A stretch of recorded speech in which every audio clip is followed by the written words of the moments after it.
Senator Alan Peter Cayetano, naging Pokemon trainer na din. Who's that? Flood control contractor. Ginamit niya ang Pokemon cards para i-explain sa kanyang mga pamangkin. You need heroes. Ascended So, Hero! lumabas yung Ascended Heroes. So, Ito ating ginagamit ng pinag-aaralan natin. Let's go!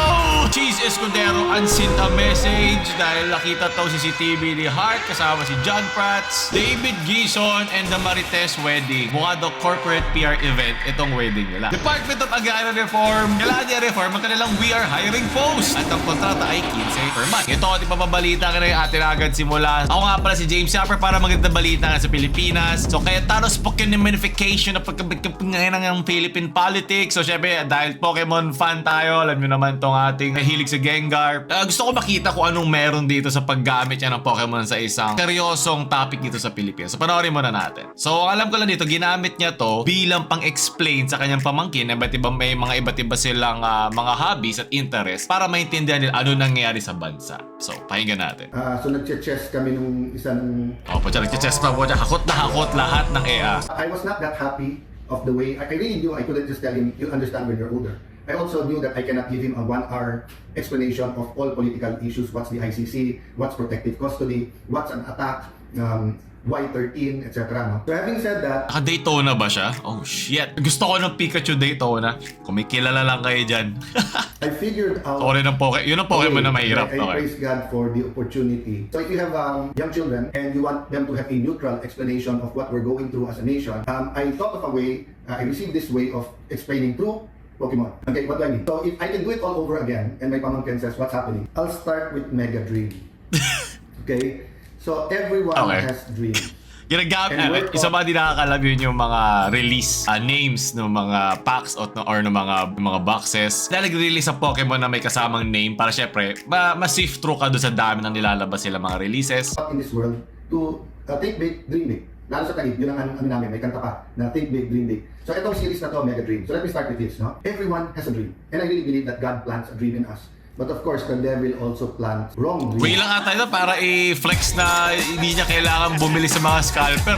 Sana mag-pull din siya. Sana buksan niya isang pack para makita niya gaano kalaking hirap na chance sa makakuha ng mga chase cards dyan. So how do you achieve your dream? Order. But part of our dream is to have perfect order. Yeah. Perfect order was experienced in Eden during creation. Okay, nasa Biblia din pala. Akala ko sa PH Politics lang, okay.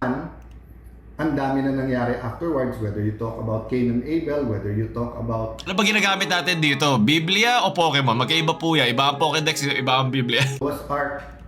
Whether you look around at all the evil, the corruption, the disrespect So may Team to Rocket, their parents, the covetousness. Sino si Giovanni sa Senado? Lahat ng pag-usapan mo, walang perfect order. Pero kung ididikit mo, ang Mega Dream, kadikit talaga ng perfect order. Kaya talagang, sabi ko, God has a way of putting things together even in small things. Why? Ang nakakatawa dito, iba ang Diyos sa Pokemon world eh. Kasi may mga Diyos silang literal dun eh. So, to be able to have a Mega Dream in a perfect order, you need heroes.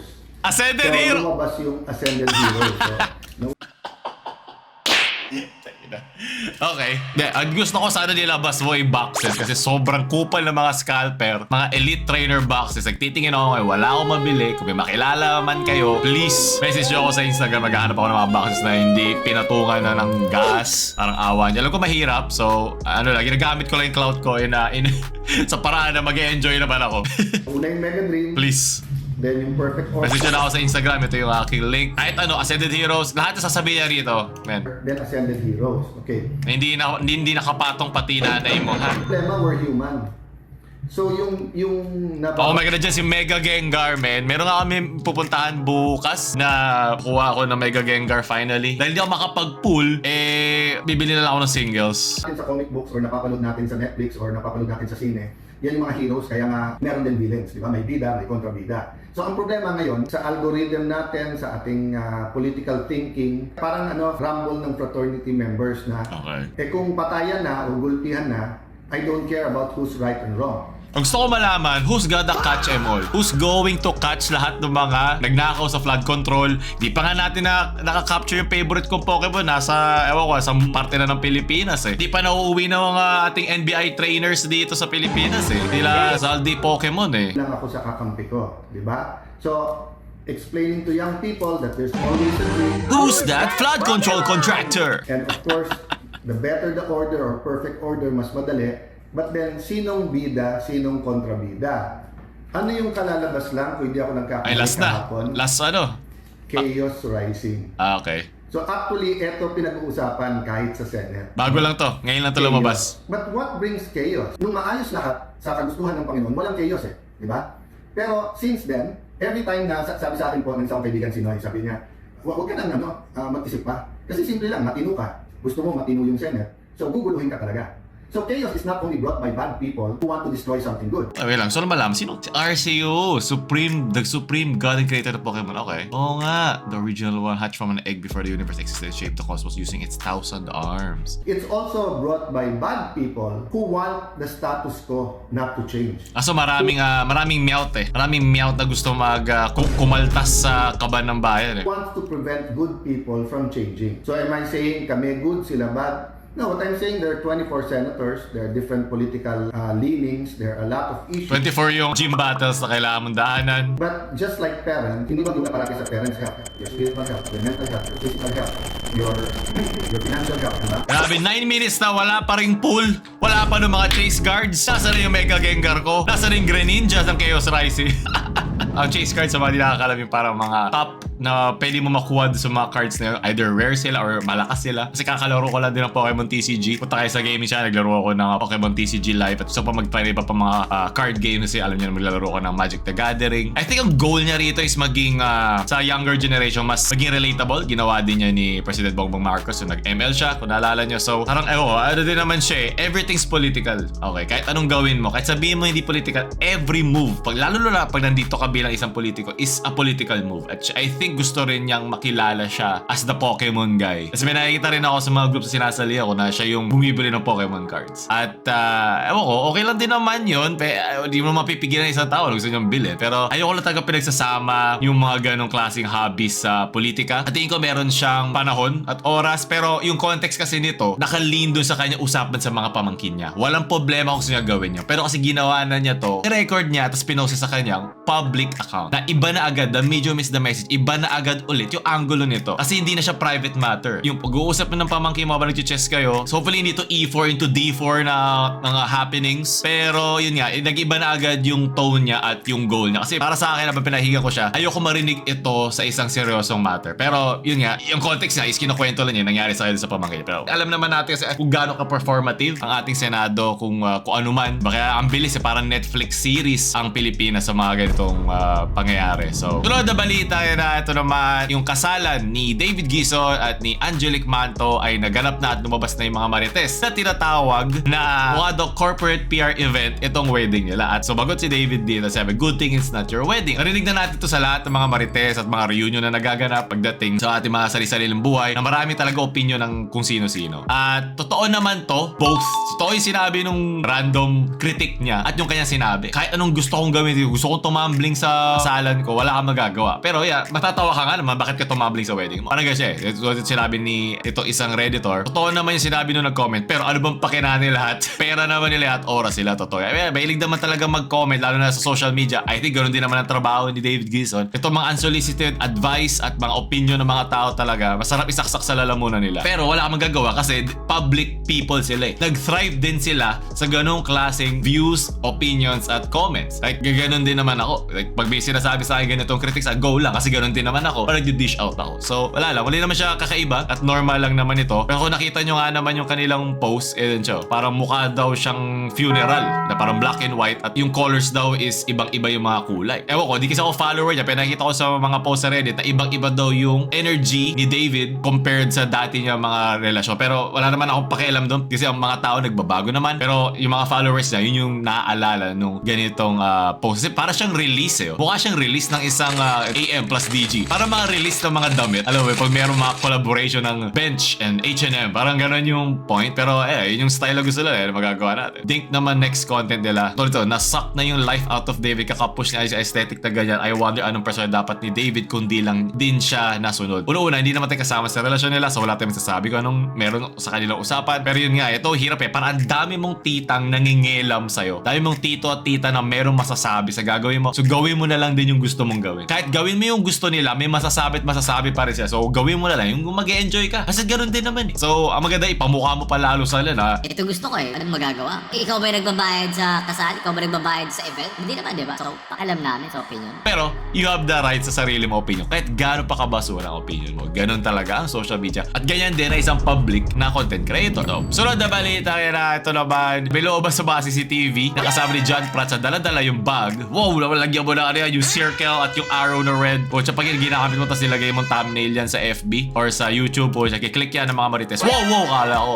Wala naman nagyakapan. At ang mga sinasabi ng mga netizens dito ay ito daw ay pang drum roll ng kanilang next na shoot or next project together. Kasi mga memes kasi, cheese and sent a message, cheese na mo sa nickname, of your nickname, cheese change the team to depot, cheese, heart, anong prob 5, mamaya ka naman i-insert lang ako. Sila ba si Pip? Oo, nabasa ng luha ko at hindi ko mapindot ang mga letra ng ating puso. Ilang tula kay Heart ang ipapadala niya para maging movie. Alexa, play Lifetime by Ben and Ben. Yes, may memes din. Break muna tayo today, debate ng memes. Goodbye kiss, di ba? Uy, ano ba yan, kuya? Ba't di mo sinuntok? Sa ngala-ngala. Okay. Di ka mag-a-unsit ng message sa presinto niyan. Muntik na ikisi siya na. Okay, sunod. Senate got so chaotic, I accidentally turned it into a game. Dito natin ginagamit Dito natin ginagamit ang pinag-aralan natin. Let's go! Oh, tsaka para ano to pag wala internet sa browser. Yan, hindi yan madadapa. Oh, ayan. Kayang-kaya. Ako, masyado maaga. Oh, paano? Hacks! Pa! Sabi ko na di aabot yun. Masyado ba malayo yung sprites, leche. So, ito naman. So, balita ito naman sa Department of Agrarian Reform, Province of Agusan del Norte. Dinilit na nila ito. So, ito yung we are hiring post nila. At sinabi lang, humingi sila isang civil engineer na may assign sa Program Beneficiaries Development Division ng PBDD. At ang kontrata ay 15 per month. Una-una, kailangan mo maging registered civil engineer. Pangalawa, kailangan may alam ka sa AutoCAD. Pangatlo, at least 1 year experience in civil engineering works. Pang-apat, kailangan mo ng good command of the English language. Pang-lima, kailangan mo mag-possess ng good interpersonal communication skills. Pang-anim, kailangan mag-reply ka muna bago ka umalis at saka pupunta. Pang-pito, kailangan mo send yung grab at huwag ka magsuot ng mga revealing na damit.